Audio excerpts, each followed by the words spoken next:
రాద్ధాంతమే తప్ప సిద్ధాంతం తెలియని జగన్మోహన్ రెడ్డి గవర్నమెంట్, ముఖ్యంగా జగన్మోహన్ రెడ్డి గారు సీఎంగా ఉండి ఈ 3.5 సంవత్సరాల కాలంలో రాష్ట్రాన్ని ఎంత అధోగతి పాలు చేయటం ఒక ఎత్తు అయితే, ఇప్పటికీ కూడా అదే ఓవర్ కాన్ఫిడెంట్గా ఎన్ని తప్పులు చేసినా, ఎన్ని నిర్బంధాలు చేసినా, ఎన్ని దాడులు చేసినా, ప్రజల్ని ఎంత మభ్యపెట్టినా 175 సీట్లకి 175 మేమే గెలుస్తామని ప్రతి ఒక్క మీటింగ్లోని కూడా మాట్లాడిన సందర్భం చూస్తూ ఉంటే వీళ్ళకి ఏమైనా మతిపోయిందా, లేకపోతే వీళ్ళు ఎందుకు ఇంత కాన్ఫిడెంట్గా మాట్లాడగలుగుతున్నారని ఒక్కొక్క సందర్భంలో మాలాంటి వాళ్ళకు కూడా కొంచెం ఆలోచన వచ్చింది. ఈ ఆలోచనలన్నింటినీ కూడా పటాపంచలు చేసే విధంగా కుప్పం నియోజకవర్గంలో జరిగిన మున్సిపల్ కార్పొరేషన్ మీటింగ్లోని వైసీపీ నాయకులు కొన్ని మాట్లాడిన సందర్భాన్ని చూస్తూ ఉంటే ఓహో వీళ్ళ సిద్ధాంతం, వీళ్ళ రాద్ధాంతం ఇదా అని అనిపించింది అనమాట.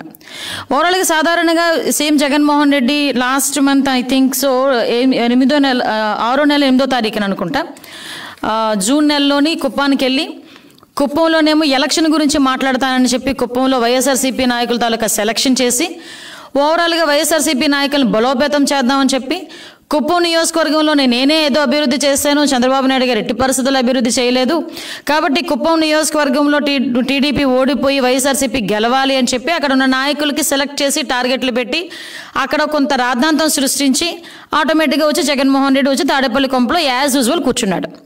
ఆ తర్వాత నుంచి పాపం మొదలెడితే మున్సిపల్ ఎలక్షన్స్ దగ్గర నుంచి మొదలు పెట్టుకొని సుమారుగా రాష్ట్రంలో ఉన్న మహా మేధావులు నాయకులు అందరూ కూడా విత్ సూట్ కేసులతో కుప్పంలో కూర్చొని ఎలక్షన్లోని మేము చాలా ఓడబొడి చేస్తున్నామని చెప్పి దొంగ ఓట్లని పక్క రాష్ట్రాల నుంచి బస్సులో రప్పించుకొని రిగ్గింగ్లు చేసుకొని ఓవరాల్గా మున్సిపల్ కార్పొరేషన్ మాది అని అనిపించుకున్నారు.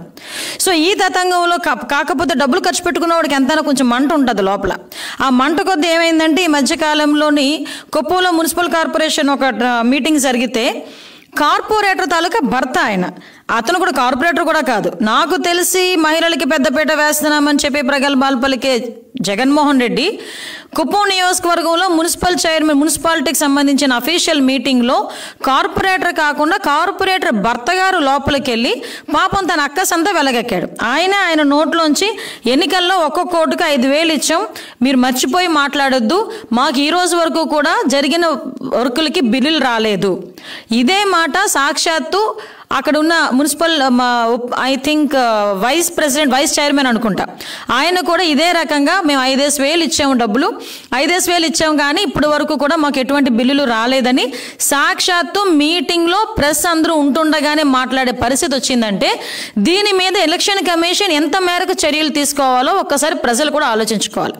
నేనేమంటానంటే ఈ రోజుకి కూడా 175 సీట్లు మేమే గెలుస్తాం, 175 సీట్లు మేమే గెలుస్తామంటే డబ్బుని ఏరులా పారించి ఓట్లు కొనుక్కుందామన్న ఒకే ఒక ధ్యాసతో జగన్మోహన్ రెడ్డి ఉన్నాడు అని చెప్పడానికి కుప్పంలో జరిగిన ఎలక్షన్నే ఒక ఉదాహరణగా కూడా తీసుకోవచ్చు. ఆ రోజు ఏం జరిగింది అన్నది మేమెవరం బయట పెట్టలే, కేవలం వాళ్ళ నాయకులే సుమారుగా 5,000 రూపాయలు ఇచ్చాం. అంటే ఒక్కొక్క ఓటు మున్సిపల్ ఎలక్షన్స్కి 5,000 రూపాయలు ఇచ్చి కొనుక్కోగలిగారంటే వీళ్ళు ఎంత ధీమాగా ఉన్నారో 175 సీట్లకి 170 తెచ్చుకోవటానికి అన్నది మనందరం కూడా ఆలోచన చేసుకోవాలి.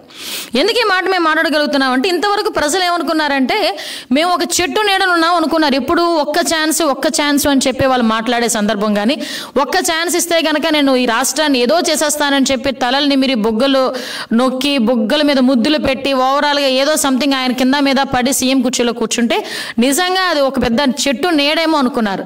కానీ ఈ రోజు ప్రజలకి తెలిసేది ఏంటంటే అది ఒక పాము పడగ నీడ అన్న సంగతి ఈరోజు ప్రజలందరికీ తెలుసుకునే పరిస్థితి వచ్చింది.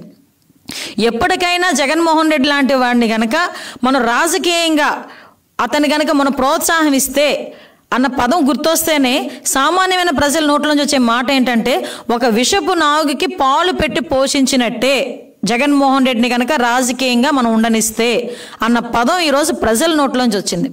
175 సీట్లు 175 సీట్లు 175 సీట్లు డబ్బులతో కొనేసుకోవాలి, డబ్బులకు అమ్ముడుపోతారు ఆంధ్రప్రదేశ్ ప్రజలు అనుకుంటే కనుక నీ అవివేకం. కానీ అదే పరిస్థితిలో నువ్వుంటే నీ పర్సెప్షన్ మాత్రం కరెక్టే. ఎందుకంటే ఈరోజు డబ్బుకు నీ దగ్గర లోటు లేదు, రాష్ట్ర ఖజానాకి ఏదైనా కన్నం వచ్చిందో ఏమో తెలియదు కానీ, అంటే జగన్మోహన్ రెడ్డి తాలూకా సీఎం ఖజానా ఖాళీగా ఉంది కానీ భారతీరెడ్డి గారి ఖజానా మాత్రం ఫుల్గా ఉంది. దేనికయ్యా భారతీరెడ్డి గారి ఖజానా ఫుల్గా ఉందంటే ఒక పక్క శాండు, ఒక పక్క మైను, ఒక పక్క ల్యాండు, ఒక పక్క వైను, మద్యం నుంచి సుమారుగా 25,000 కోట్ల రూపాయలు ఈ 5 సంవత్సరాలు వాళ్ళ టార్గెట్.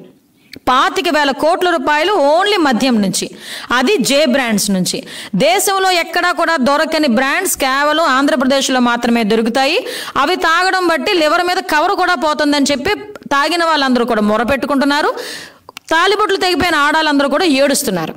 అయినా సరే మాకేమీ పట్టదు, మాకు కావాల్సింది మా ఖజానా మాత్రం నిండడం అని చెప్పి ఈరోజు సుమారుగా సంవత్సరానికి 5,000 కోట్లు టార్గెట్ పెట్టి 5 సంవత్సరాలకి ₹25,000 కోట్ల ఓన్లీ అండ్ లిక్కర్ జే బ్రాండ్స్ మిలాన్. వీటితో పాటు విచ్చలవిడిగా పెరుగుతున్న నాటుసారా. అంటే ప్రజలు ఏ ప్రాణాలు కోల్పోయినా పర్వాలేదు, మా ఖజానా నిండాలి, వచ్చే ఓటర్లని 5,000 పెట్టా 10,000 పెట్టా కొనడానికి మేము సిద్ధంగా ఉండాలి అని చెప్పి ఎంత ఫుల్ ప్రిపరేషన్లో ఉన్నారు. కాబట్టే 175కి 175 గెలుస్తామన్నంత ధీమాగా వాళ్ళ మంత్రులు వాళ్ళ ఎమ్మెల్యేలు మాట్లాడడం జరుగుతుంది. అట్ ద సేమ్ మైన్స్, గనులు ఎక్కడున్నాయి, బాక్సైట్ ఎక్కడుంది, ఎర్రచందనం ఎక్కడుంది, ఎక్కడ ఏ మైన్ ఉన్నా కూడా దేన్ని కూడా పక్కవాడికి వాసన చూడటానికి కూడా ఎవరండోయ్, కేవలం రెడ్డి అండ్ కో బ్యాచ్ మాత్రమే. ఈరోజు Jagan Reddy and co batch మాత్రమే దానిలో కూడా వ్యాపారం చేసి ఆ డబ్బులను కూడా తీసుకెళ్లి భారతిరెడ్డి గారి ఖజానా చేరుస్తున్నారు. అదే తాడేపల్లి ఖజానా. మళ్ళీ భారతిరెడ్డి పేరెత్తితే ఓ ఉలుకులు పలుకులు వచ్చేస్తాయి. తాడేపల్లి ఖజానాకు చేరుతుంది. ఎస్, అంత డబ్బులు ఈరోజు రాష్ట్ర ఖజానాలని డబ్బులు లేక ఉద్యోగస్తులకి 1వ తారీఖున జీతాలు ఇవ్వడానికి డబ్బులు లేవు. కానీ వచ్చే ఎన్నికల్లో 175 నియోజకవర్గాలకి 175 గెలవడానికి ఓటుకి ₹10,000 కూడా పెట్టి కొనడానికి కూడా సిద్ధం పడుతున్నట్టుగా ఈరోజు కనిపిస్తూ ఉంది. అంటే ఎంత దౌర్భాగ్యమైన పరిస్థితులండి ఈరోజు. ల్యాండ్ కనిపిస్తే కబ్జా, ల్యాండ్ కనిపిస్తే కబ్జా. ఈ 3.5 సంవత్సరాల కాలం ఎలా గడిచిందో నిజంగా దురదృష్టమో అదృష్టమో తెలియదు. కానీ కరోనా లాంటి విపత్కరమైన పరిస్థితుల్లో 2 సంవత్సరాలు ఇంట్లో ఉన్నారు. కానీ ఆ టైం కూడా ఉండుంటే ఈ రోజుకి ఉత్తరాంధ్రలో కానీ మొత్తం రాయలసీమలో కానీ ఇక్కడ కానీ ఎక్కడా కూడా ఒక సెంట్ స్థలం కూడా ఉండేది కాదు. అంతా కబ్జా కూరయ్యేది. ఆఖరికి ఎస్సీలకి సంబంధించిన డీఫామ్ ల్యాండ్స్ అని కూడా వీళ్ళు వెనక్కి తీసేసుకొని ప్లాట్లు వేసుకొని అమ్ముకునే దుస్థితికి దిగజారిపోయారంటే వీరు ఏ మోహం పెట్టుకుని రేపు పొద్దున్న 175 గెలుస్తామని ఇలా ఆలోచిస్తున్నారు. నాకు ఇప్పటికీ అర్థం కానిది ఏంటంటే 175 సీట్లకి 175 సీట్లు గెలవాలి, కుప్పంతో సైతం మంగళగిరితో సైతం అని చెప్పి మీరు మాట్లాడుకుంటున్న ఇటువంటి సిచ్యువేషన్స్లో గడపకి వెళ్ళడానికి దిక్కు లేదు. 175 నియోజకవర్గాలు గెలుస్తానని ప్రెస్ ముందుకు వచ్చేలా మాట్లాడుతున్నావయ్యా. నీ ఎమ్మెల్యేలు కానీ నీ మంత్రులు కానీ గడపకి వెళ్ళినప్పుడు ఒక్క మనిషి మినిమం ఒక్కరు కూడా మమ్మల్ని ఒక గట్టిగా మాట్లాడలేదు, నిలదీయలేదు అన్న సందర్భం చూపించండి. ప్రతి ఒక్కరు కూడా హౌసింగ్ స్కీమ్ దగ్గర నుంచి రోడ్లు లేవనో, మద్యం ఇలా ఏర్లే పారుతుందనో, ఆడపిల్లల మీద అత్యాచారాలు జరుగుతున్నాయనో విపరీతంగా వాళ్ళందరూ కూడా కంప్లైంట్స్ చేస్తూ ఉంటే వాళ్ళ మీద తిరిగి కేసులు పెట్టే పరిస్థితుల్లో మీరు ఉన్నారు. కానీ ఈరోజు గడపకి వెళ్ళి నిశ్చింతగా ఈరోజు అమ్మయ్య అనుకుని గుండెల మీద చేసుకుని ఏ మంత్రి ఇంట్లోకి వచ్చాడు, ఏ ఎమ్మెల్యే ఇంటికి వచ్చాడు ఒకసారి ఆత్మావలోకనం చేసుకోండి. ఒకసారి మీరుగా బయటకు వచ్చే డబ్బా కబుర్లు, 175 సీట్లు గెలిచేస్తాను, 175 సీట్లు గెలిచేస్తాను, డబ్బా కబుర్లు మాట్లాడతారు. ఎస్, కుప్పానికే వద్దాం. కుప్పంలోనే మీరు అసలు ఏం చేశారని ఈరోజు కుప్పం చంద్రబాబు నాయుడు గారు అభివృద్ధి చెయ్యలేదు అని మాట్లాడుతున్నారంటే అసలు మీకు నోటికి ఏమైనా అడుపు ఏదైనా ఉందా అసలు? నేను ఎందుకంటే అంటేనా అసలు కుప్పం నియోజకవర్గంలో ప్రతి ఇంట్లోని కూడా దేవుడి బొమ్మతో పాటు చంద్రబాబు నాయుడు గారి ఫోటో ఉంటుంది.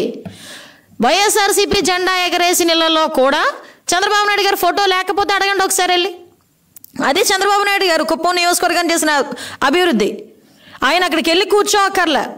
ఆయన ఒక చిన్న మాట చెప్తేనే అక్కడ కుప్పంలో నియోజకవర్గంలోని విపరీతమైన అభివృద్ధి జరిగింది.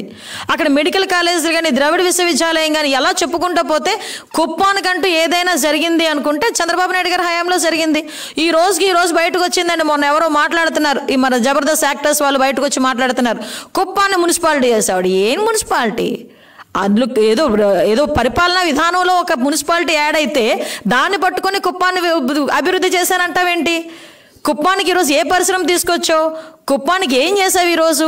పోను కుప్పం గురించి పక్కన పెట్టు. అవన్నీ పెద్ద నీకు కుప్పం అన్న చంద్రబాబు నాయుడు గారు అన్న పడదు, ఓకే, దాని మీద ఏదో కసి తెచ్చుకుంటావు. నీ పులివెందలకు వద్దాం.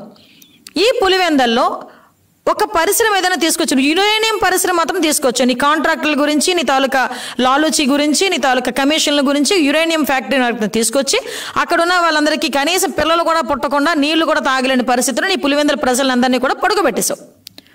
ఈరోజు పులివెందలకి కూడా నీళ్లు తీసుకొచ్చిన ఘనత చంద్రబాబు నాయుడు గారిది. ఈరోజు పులివెందల చుట్టుపక్కల ఏదైనా పంటలు పండుతున్నాయి, 4 నీళ్లు చుక్కలు వాళ్ళు తాగుతున్నారంటే ఆ చంద్రబాబు నాయుడు గారు పెట్టిన పుణ్యం, చంద్రబాబు నాయుడు గారు పెట్టిన భిక్ష. అది మర్చిపోయి ఈరోజు కుప్పాన్ని టార్గెట్ చేయడం ఏంటి? నువ్వు 175 సీట్లు అనుకుంటున్నావు. నువ్వు చేసిన పనుల వల్ల ఎగ్జాంపుల్, పులివెందుల్లో నాగమ్మ చనిపోయింది. నీ నియోజకవర్గంలో ఒక ఎస్సీ దళిత మహిళ 10,000 రూపాయలు చెక్ ఇచ్చి 10 లక్షల రూపాయలు చెక్ ఇచ్చి చేతులు దులిపేసుకున్నావు. అది యాజ్ ఎర్లీ అంటే నీ సిస్టంలో పార్ట్. ఎందుకంటే మహిళలకు సంబంధించి ఒక చచ్చిపోతే 10 లక్షలు, మా అత్యాచారం గురైతే 5 లక్షలు, నీ తాలూకా ఒక ఎజెండా అది. ఆ ఎజెండాలో భాగంగా 10 లక్షల రూపాయలు ఇచ్చేసావు. కానీ ఈ రోజు వరకు ఆ నాగమ్మని చంపినోడికి ఒక శిక్ష పడిందా? ఆ నాగమ్మ కుటుంబం ఏం జరిగింది? నాగమ్మ కుటుంబానికి ఏ విధంగా మనం ఆదుకోవాలి అని నీ నియోజకవర్గంలో ఒక ఆడబిడ్డ, దళిత ఆడబిడ్డ చచ్చిపోతేనే దాని మీద రెస్పాండ్ అవ్వవు, కానీ మా మీద మాత్రం కేసులు పెట్టిస్తాం. అటువంటిది ఈ మొత్తం 175 నియోజకవర్గాల్లో గెలిచేస్తాను, జెండా పాతేస్తానని చెప్పి డబ్బా కబుర్లు మాట్లాడే పరిస్థితి ఈరోజు వైఎస్ఆర్సీపీ నాయకుల్లో మనకి కనిపిస్తూ ఉందంటే ఆలోచించాలి. అంటే ఎన్నికల్లో కోట్లు గుమ్మరించేసి మేము స్థానాలన్నీ చేజెక్కించేసుకుంటాము అని చెప్పి మాట్లాడే పెద్ద మనుషులు వీళ్ళందరూ కూడా. అది కూడా ఈరోజు ఓటర్లు అందరూ కూడా దాని మీద కూడా దృష్టి పెట్టుకోవాలి. ఇప్పుడు ఈరోజు ప్రోగ్రామ్ లాంచ్ చేస్తున్నాడు జగన్మోహన్ రెడ్డి. జగనన్నతో చెప్పుతామో జగనన్నతో చెప్పుకుంటామో ఏదో సంథింగ్ ఏదో ప్రోగ్రామ్ అంట. జగనన్నతో చెప్పాలి అంటే నేను చెప్తా, జగనన్నయ్యకి నిజంగా వింటానంటే. మహిళల మీద ఈ 3.5 సంవత్సరాల కాలంలో 20,000 మందికి పైగా నీ పోలీస్ స్టేషన్స్లో నమోదైన కేసులు, వాటి గతి స్థితి ఏంటి? జగన్మోహన్ రెడ్డి గారికి మేము చెప్తాం, అడుగుతాం జగన్మోహన్ రెడ్డి గారికి. రైతుల ఆత్మహత్యలు 5,000 మంది పైగా రైతుల ఆత్మహత్యలు జరిగినాయి. వాళ్ళ గురించి కూడా జగన్మోహన్ రెడ్డి గారికి చెప్పాలి, మేము కూడా చెప్పాలి. వింటే అదే జగన్మోహన్ రెడ్డి వినేటట్టయితే మేము ఇన్నిసార్లు గొంతు చించుకుంటే ఒకటే కూడా లేదు. ఈరోజు జగనన్నకి చెప్తామని చెప్పి ఒక ప్రోగ్రాం లాంచ్ చేయటం. ఈరోజు ఇప్పుడే విన్నాను జగన్మోహన్ రెడ్డి గారు సీఎం జగన్మోహన్ రెడ్డి గారిని కలవనివ్వలేదని. కలవటమే చేత కాలేదు, ఇంక చెప్పుకోవడం ఏందమ్మా నాకు అర్థం కాదు. ఆ దాడిశెట్టి రాజా గారి దగ్గర ఒక అమ్మాయి ఆరుద్ర అని ఒక లేడీ ఆ గన్మెన్ ఇబ్బంది పెడుతున్నాడని ఇప్పుడు చేసి కోసుకుంది సీఎం గారిని కలవనివ్వలేదని చెప్పి ఆత్మహత్య ప్రయత్నం చేసింది. సీఎం జగన్మోహన్ రెడ్డి గారిని కలవటానికే అపాయింట్మెంట్ లేదు, కానీ జగన్మోహన్ రెడ్డి గారు చెప్తే వింటాడట ఆయన. అవునవును, ఆయన స్లోగన్ అదే కదా, వింటా, నేనున్నా, నేను విన్నా. వీళ్ళు నిజంగా సిగ్గనిపించట్లేదేమో. ఎన్ని వినాలి, ఎక్కడ ఉండాలి, ఎన్ని వినాలి? ఈరోజు తాడేపల్లి కొంపలోనే ఉంటాడు. ఏం వింటాడు? డబ్బులు ఎక్కడి నుంచి వస్తున్నాయి, మద్యం మీద ఈరోజు కమిషన్ ఎంత వచ్చింది, ఈరోజు మైన్స్ మీద నా కమిషన్ ఎంత వచ్చింది, ఈరోజు నా ఖజానాలకు డబ్బులు ఎన్ని వెళ్ళినాయి, తెలుగుదేశం పార్టీ వాళ్ళ మీద ఎంతమంది మీద కేసులు పెట్టారు, తెలుగుదేశం పార్టీని సపోర్ట్ చేసిన ఎంతమంది విలేకరుల మీద ఈరోజు జైలుకి పంపించారు, ఇవి వింటాడు అన్నయ్య. అంతగా తెప్పించి ప్రజా సమస్యల గురించి కానీ ప్రజల సంక్షేమం గురించి కానీ అస్సలు పట్టని పరదాల మాటున ఉన్న సీఎం జగన్మోహన్ రెడ్డి ఈరోజు 175 అన్న కాన్సెప్ట్ నుంచి బయటికి రావాలి.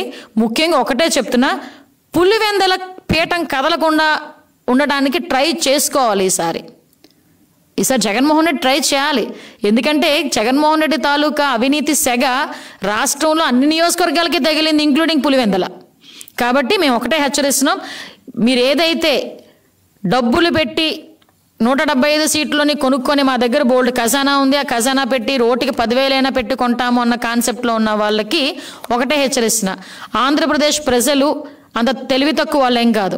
ఈరోజు మీ వల్ల చేత కాకనే వికేంద్రీకరణ పేరుతోని ప్రాంతాల మధ్య విద్వేషాలు రెచ్చగొట్టి అమరావతిని కూడా పడుకోబెట్టి అమరావతి రైతులను కూడా నడవనివ్వకుండా కోర్టుల చుట్టూ తిప్పే పరిస్థితి మీకు తీసుకొచ్చినందుకు ఆ రైతులు, ఆ మహిళా రైతులే రేపొద్దున మీకు తగిన శాస్తి, తగిన బుద్ధి చెప్పడానికి సిద్ధంగా ఉన్నారు. తాడేపల్లి కుర్చీలోంచి దిగి పారిపోవడానికి సిద్ధంగా ఉండమని జగన్మోహన్ రెడ్డిని హెచ్చరిస్తున్నాను.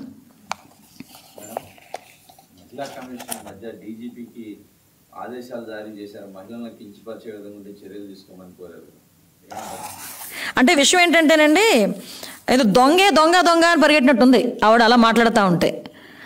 అంటే వాళ్ళే ఆడవాళ్ళు, వాళ్ళ సీఎం గారి వైఫ్ మాత్రమే ఆడది, మిగతా వాళ్ళు ఎవరు ఆడాలి కాదు.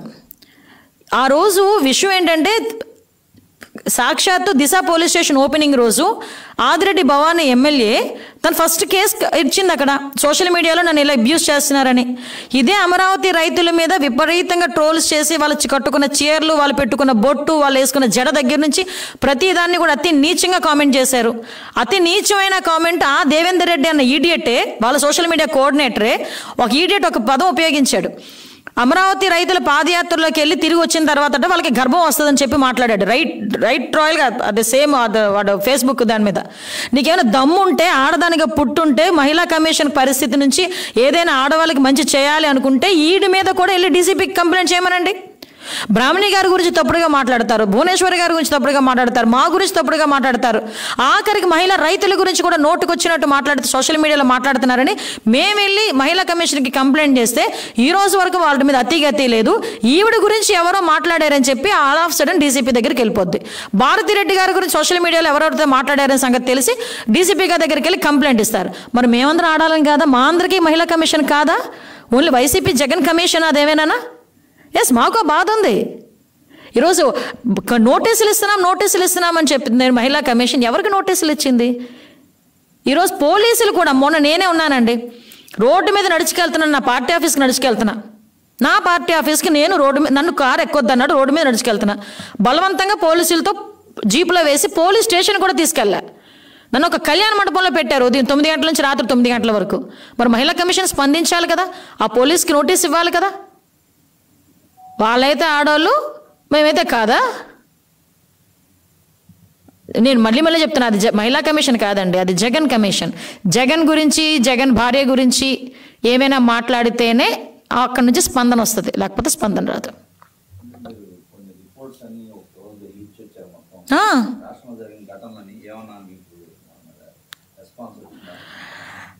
పత్రికా ముఖంగా చెప్పాలి, దాని మీద రెస్పాన్స్ అన్నది మేము వస్తుందని మేము ఊహించుకోలేదు. నిజంగా వచ్చి ఉంటాయి కనుక నేను ఆవిడకి తీసుకెళ్ళి సన్మానం చేసేదాన్ని కంపల్సరీగా. ఒక్క రెస్పాండ్ అయిన వచ్చినా కూడా 1500 మందికి పైగా అత్యాచారాల గురించి మాట్లాడుకున్నాం. కడపలోనే మొన్న 6 కిడ్నాప్ జరిగారు 1 వీక్లో. కడప సొంత జిల్లాలో ఒక అమ్మాయి చనిపోయింది, చంపేశారు ఒక అమ్మాయిని, ఒక అమ్మాయి చనిపోయింది. ఇన్ని సంఘటనలు జరిగినా కూడా ఆవిడ ఎక్కడా కూడా నోరు మెదపదు, నోరెప్పదు. వీటన్నిటి గురించి మాట్లాడదామని సాక్షాత్తు డీసీపీ గారికి నేను అపాయింట్మెంట్ 3 times మెయిల్ పెట్టా. ఈ రోజు వరకు కూడా డీసీపీ గారి దగ్గర నుంచి ఒక్క ఆన్సర్ కూడా రాలే. ఒక మహిళా ప్రెసిడెంట్ని, ఒక పొలిట్ బ్యూరో మెంబర్ని, ఒక ఎక్స్ఎమ్మెల్యేని, నా పరిస్థితే ఇలాగుంటే ఒక సామాన్యమైన ఒక మహిళ తనకు అన్యాయం జరిగిందని మహిళా కమిషన్ దగ్గరికి కానీ డీసీపీ దగ్గరికి కానీ ఎలా వెళ్ళగలదు? ఒకసారి ఆలోచించండి. ఎట్టి పరిస్థితులను వచ్చేయరు. ఊరికో ఉన్మాది నిజంగా ఉన్నాడు. ఈరోజు ఆడబిడ్డలు బయటికి పంపించాలంటేనే భయపడుతున్నాం. ఆడబిడ్డలు రోజుల్లో గంట లేటుగా వస్తేనే భయపడి చచ్చేది. మళ్ళీ ఇదొక ప్యాషన్ జరిగిందండి ఈ మధ్యకాలంలో. ఆడబిడ్డలు చనిపోతూ ఉంటే హోమ్ మినిస్టర్ గారి తాలూకా ఇదనుకుంటా, ఆవిడ తాలూకా అనునయులు అనుకుంటా వీళ్ళందరూ. తల్లిదండ్రులు జాగ్రత్తగా ఉండాలి. మరి వీళ్ళు ఏం చేస్తారు? పోలీసులు ఏం చేస్తాయి? తల్లిదండ్రులు పెంపకం సరిగా ఉండట్లేదట ఆడబిడ్డలు అలా చచ్చిపోవడానికి కారణం. అది ఈరోజు దౌర్భాగ్యం. వీళ్ళు మహిళా హోమ్ మినిస్టర్లు, మహిళా కమిషన్ చైర్పర్సన్లు. అంతవరకు ఎందుకంటే ఇంకొక విషయం చెప్పాలి. మహిళా కమిషన్ మెంబర్ ఒక ఆవిడ మధ్యకాలంలో ఒక ట్వీట్ పెట్టింది. ముందు ఆవిడ మీద కూడా కంప్లైంట్ ఇవ్వమనండి డీసీపీకి. మహిళల్ని కించపరచకుండా ఉండాలని చెప్పి ఆవిడ మీద కూడా కంప్లైంట్ ఇవ్వమనండి. హాయ్ ఫ్రెండ్స్, మా టుడే టుమారో యూట్యూబ్ ఛానల్ చూస్తున్నందుకు చాలా థ్యాంక్స్. మరిన్ని లేటెస్ట్ వీడియోస్ కోసం వెంటనే సబ్స్క్రైబ్ చేయండి. అలాగే ఈ బెల్ ని కూడా రింగ్ చేసేయండి. మా నోటిఫికేషన్స్ అన్ని మీ మొబైల్లో వస్తాయి. అలాగే మా వీడియోస్ మీకు నచ్చితే లైక్ చేయండి, షేర్ చేయండి, నచ్చకపోతే కామెంట్ చేయండి.